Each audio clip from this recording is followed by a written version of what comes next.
Hello, today is December 8th, 2020. What a wild year it's been. Glad we've made it this far, but let me tell you, what a weekend it's been. There's still a lot that I haven't talked about in yesterday's episode. Glad I'm going to get to talk about it today.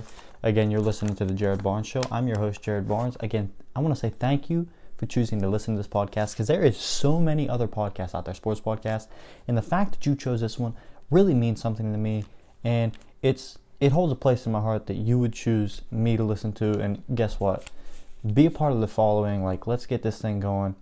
Listen, if you like this episode, share it with a friend, rate and review, do whatever you got to do to help me grow. This is going to be a guerrilla warfare almost growth that is going to completely depend upon you guys and me consistently putting out content.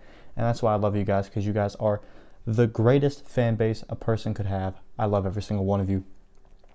But I'm going to be honest, I don't feel like talking a whole lot about how much I love you guys. I just want to get straight into the episode. So yesterday I told the listeners that I have a couple things that I want to talk about, but the first thing that I have to talk about, the first thing, is that Monday afternoon game of the Pittsburgh Steelers and the Washington football team. Now, the Steelers in the Monday afternoon slot took on the Washington football team, and the Steelers came into the game 11-0, undefeated. They're on top of the world at this point. They feel invincible. They felt so invincible last week. Stephon Tuitt didn't play, and he said on Instagram before the game, excited to celebrate the win with you guys before the game even happened. The cockiness that this team had was honestly starting to get to the point where I was like, okay, a loss should be coming here. And they almost lost to the Ravens last week, but they lost to the Washington football team this week. And the Steelers didn't really have anything in the world to be playing for other than the fact that they wanted to remain undefeated. It's not like they're in major trouble in their division. The Browns are good. The Browns are running the ball very well, but are the Browns really going to be a threat to win the AFC North this year? Not with the way the Steelers are playing, but then again, you could say that look at the way the Steelers played tonight and be like, there's no way they might win. They might not win another game. But like I said, they don't have a whole lot to be playing for. But the Washington football team, they do. The Washington football team came into this game 4-7. Yesterday, the New York Giants, the same team in their division, in the NFC East, won in Seattle, an upset, to make them 5-7. They need to keep pace with the New York Giants because the New York Giants have the head-to-head over them. They need to have a better record than the New York Giants to get in the playoffs, or else there's no chance. So they needed a win in this game, and they needed it bad. And they got it. They got it. In the NFC East, it's really gotten very interesting in my opinion. After the two big upset wins that were great for the division, they still got another game this weekend where the division could maybe pull off an upset in the Dallas and Baltimore game, although I don't think it's going to happen. I think Baltimore is going to come in and run the ball all over the Cowboys tonight. I am actually recording this on Tuesday, so I don't know why I'm saying tomorrow. I guess it's because I haven't gone to bed, and it is 1:04 a.m. But, the big story coming out of this, but back to what I'm saying, the big story coming out of this Washington football team and Steelers game is, it's going to be, are the Steelers as good as their record? Are they really that good? They're 11-1, but how good are they? And people are going to say, yeah, they've had an easy schedule. Yeah, blah, blah, blah, blah, blah, whatever. You could say whatever you want about the Steelers. They're a talented team. But all respect in the world should be given to the Washington football team after watching this game. I mean, even when the team was down 14-3, they kept doing what they knew would work. They kept doing what Ron Rivera wanted them to. And, they never lost sight of the goal to win the football game, regardless of the score. They said, hey, if we keep doing this, if we keep doing that, we're going to beat this team at some point because they're going to implode on themselves. And that's what the Steelers did. They imploded on themselves. And, my favorite thing from the whole night, I'm a Steelers fan, but my favorite thing from the whole night was Alex Smith just continuing to get to watch the greatest story in football in 2020, something that has inspired all football fans to just continue to push, because no matter what kind of adversity comes your way, you can always get back up and on your feet because that's what Alex Smith did. And, the guy will inevitably win Comeback Player of the Year. And he had one heck of a game. And, the game honestly solidified his bid to win the award. I just can't wait to hear his speech. It's going to be so motivational and so powering. I absolutely love Alex Smith, and I'm glad to see that he is back to being a good quarterback in the NFL and possibly has a chance to host a playoff game. Think about that. That would be insane. That would be insane. But, I got to talk about the other team in that game, the Pittsburgh Steelers. And, let's not overreact about Pittsburgh, okay? They're not a bad team. You don't get to 11-1 being a bad football team. The Steelers have had a lot of injuries, okay? And they have been without their starting running back, James Conner, for the last 2 weeks. Now, I don't love Conner. Like I said, I'm a Steelers fan. I don't love Conner. But the one thing that I like about Conner is at least the defenses respect that the Steelers actually have a run game when Conner's in. The defense does not respect Benny Snell because Benny Snell doesn't seem like he's all that good of a runner. In the last 2 weeks, the offense has had to be carried by Ben. And without Conner, there just isn't a running game. There hasn't been one. In the last 2 games, the Steelers have attempted 104 passes to 34 rushing attempts. Ridiculous. That's not balanced football. That's not winning football. That's not how you win a game late in the year. That's not how your team continues to gain steam and gain success as the year progresses. Your running game has to get better every single week or else your team is going to fall behind in the NFL. It's inevitable. As it gets colder, as the weather changes, your running back and your running offense needs to be on point. And the Steelers' running offense is not on point. They use the screen passes and the passes to the flat to their running backs and their receivers as like extended running plays, and the quick slants. It's like extended running plays. But those can only get you so far before a defense decides to stack all those guys in the box and just take all that away and then say, hey, beat us deep. Just do whatever you can't run it because we know you can't run. So the only way you can beat us is beat us deep. It's insane, but there's been so many drops by the Steelers receivers lately. They had 7 in the last game. I think they had 6 in the Baltimore game. I think it's like 13 or 14. I think it is it's either 12 or 13 drops. I don't know specifically. I just know that in the game versus the Washington football team, the Steelers wide receivers had 7 drops. 7. Most by any team this year. They had 7. Ridiculous.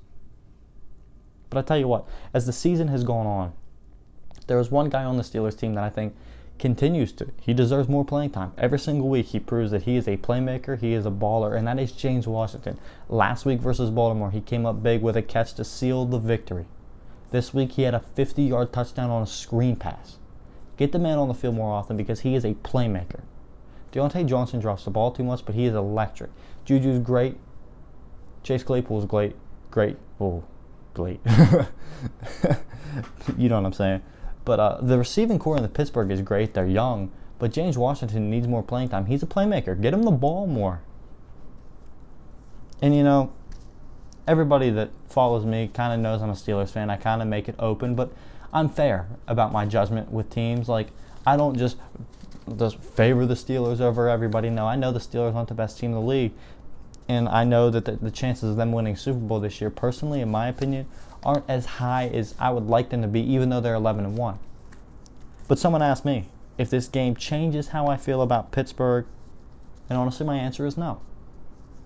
I think the Steelers needed to lose a game. I think it's going to be better for them in the long run that they lost this game now before they get into the meat of their final 4 games, because it's not a cakewalk. It's not a cakewalk. And so, the Steelers were flying high, 11-0, and they needed a crash. And the loss brings them back down to earth. And, like I said, the meat of their schedule is coming up. They got a couple tough games.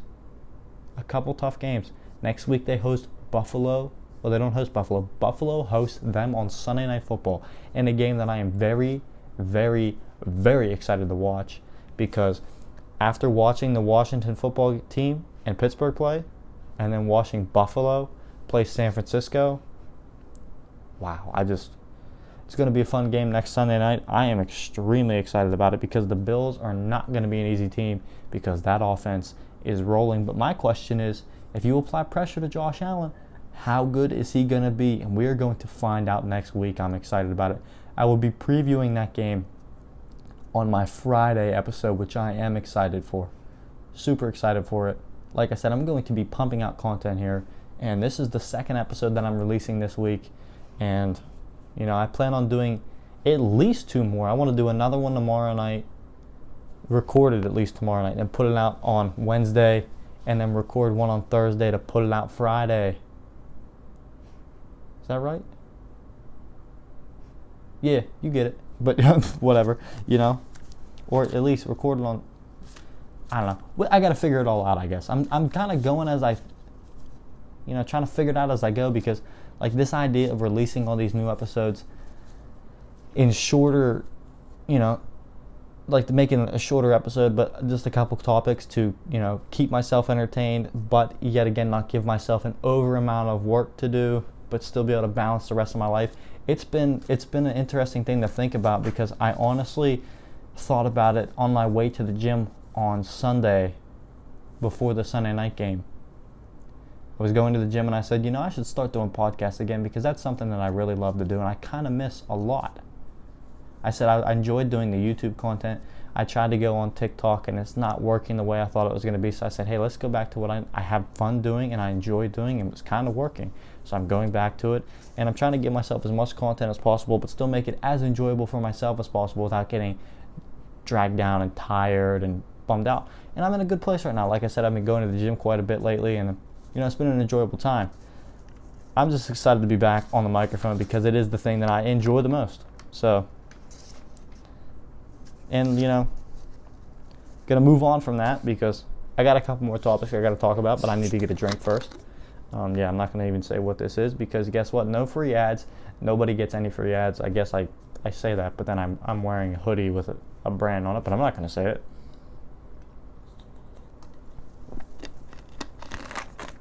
It's crispy. That a good drink right there. I'll tell you that. That was satisfying. But like I said, yesterday's episode, I said I would talk about 2 things. Those 2 things was Taysom Hill and Anthony Lynn as a head coach. And I'll tell you what, I'm going to start out with Taysom Hill first.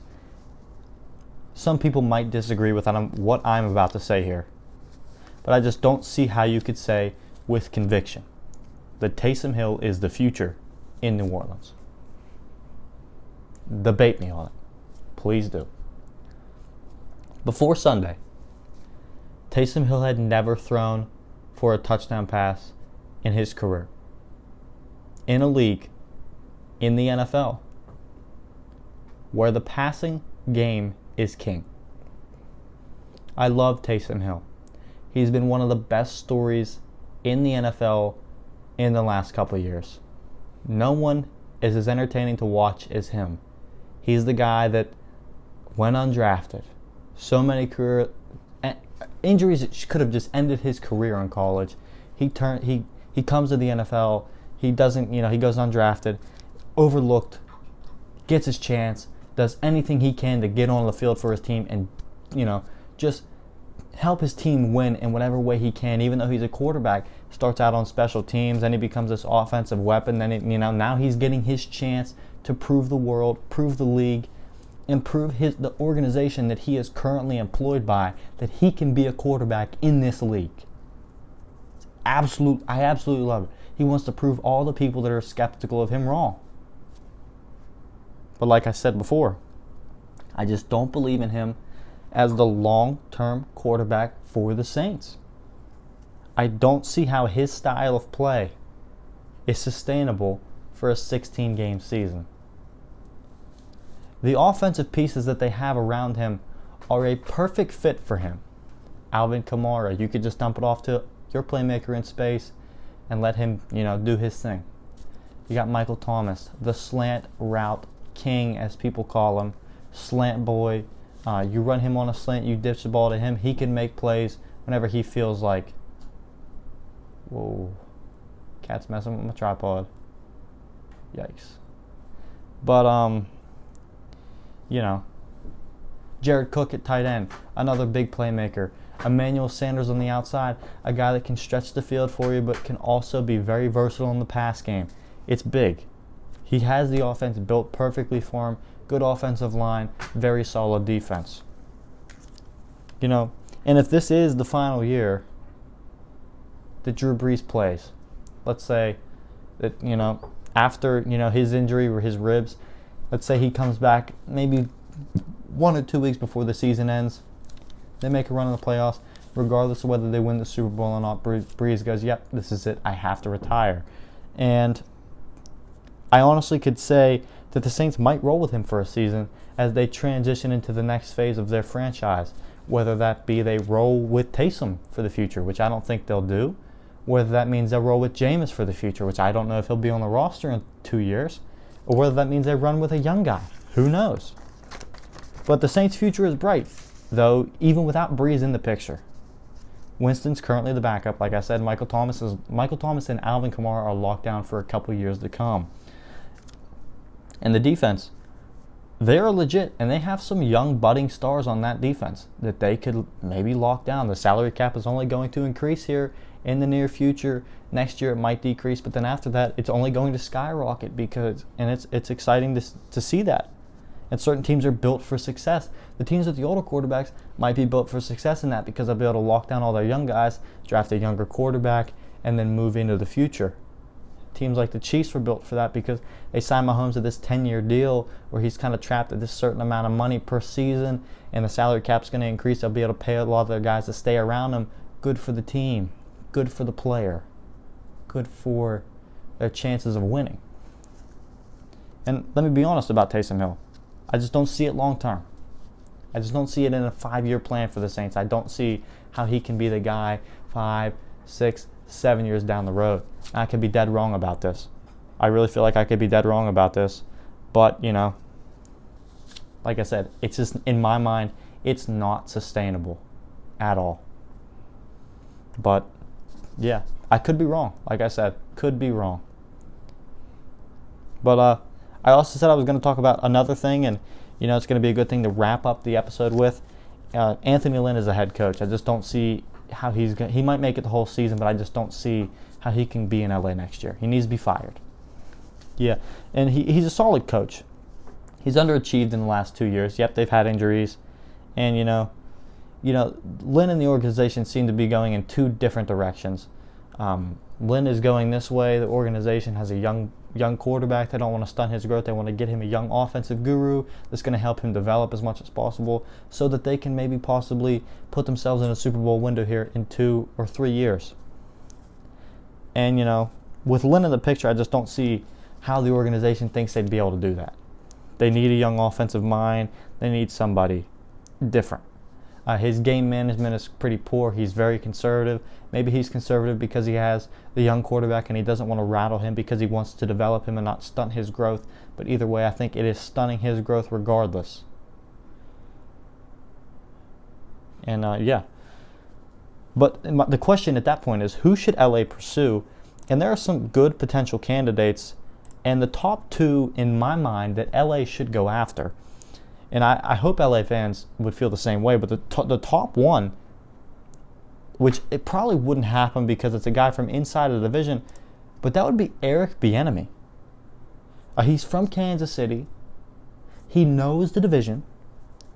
He was there during the development years for Patrick Mahomes. He's helped develop that quarterback along, which would be key in developing Justin Herbert. He's an offensive-minded coach, which, again, good for Herbert. And he knows Andy Reid. He's familiar with the division. It just seems like it would be a good fit. Now, another coach would be, what's his name from Buffalo? Brian Dabble. He has turned Josh Allen into an MVP caliber player. A guy that 2 years ago when he came in the league couldn't throw an accurate ball to save his life. Had too much zip on the ball, only threw deep balls. Now that guy can check it down. He's becoming a very good quarterback. He looks like he has the potential to really be the guy in Buffalo, the franchise guy. He seems like a guy that could help push Buffalo past whatever bad luck that organization has and help them get to a Super Bowl. I like Brian Daboll because he's done all that. He has connections to Bill Belichick and Nick Saban. He's worked well with them. He's an offensive mind that everywhere he goes is successful. And LA is a perfect market for an offensive guy because LA needs success. They need somebody. I don't know if Brian Daboll, though, I don't know if he's specifically like that, that young, hot, I don't know if he fits because when you look at the coaches being hired, they want to go for a younger guy, stuff like that. And if you look at Brian Daboll, you would be like, I don't see how, he is going to be a good head coach when he gets his hired, and so is Eric Bieniemy. But you look at those guys, and they're not the sexy, young Ferrari option. They're more like the stable Honda Civic that's going to do it for you. And, that's just kind of how I feel about it. There's other head coaching jobs in the league, though, so who knows if LA will end up with either one of those guys. But those are the guys that I think they should pursue. Some of the other head coaching jobs that are actually open right now, the Lions, Texans, and Falcons. The Lions, they previously had Matt Patricia as their head coach, a defensive-minded head coach, which tells me I think they're going to go more of the route of an offensive-minded head coach, maybe a guy that can help rebuild the organization, because I think that organization is going to have to start from scratch. I think they're going to have to dump a lot of contracts and kind of restart.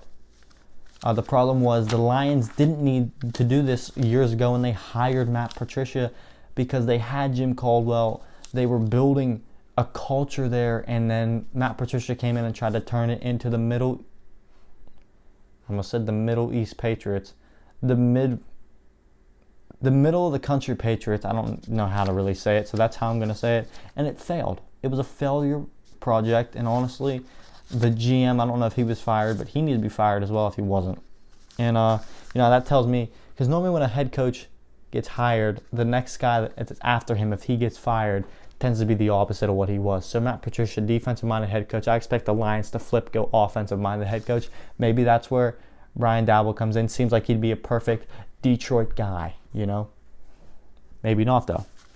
See, LA seems like they'd want to be the guy that hires Joe Brady because he's he's the young, sexy Ferrari option. So that would be kind of who LA might want to go after. Detroit could go after Brian Daboll.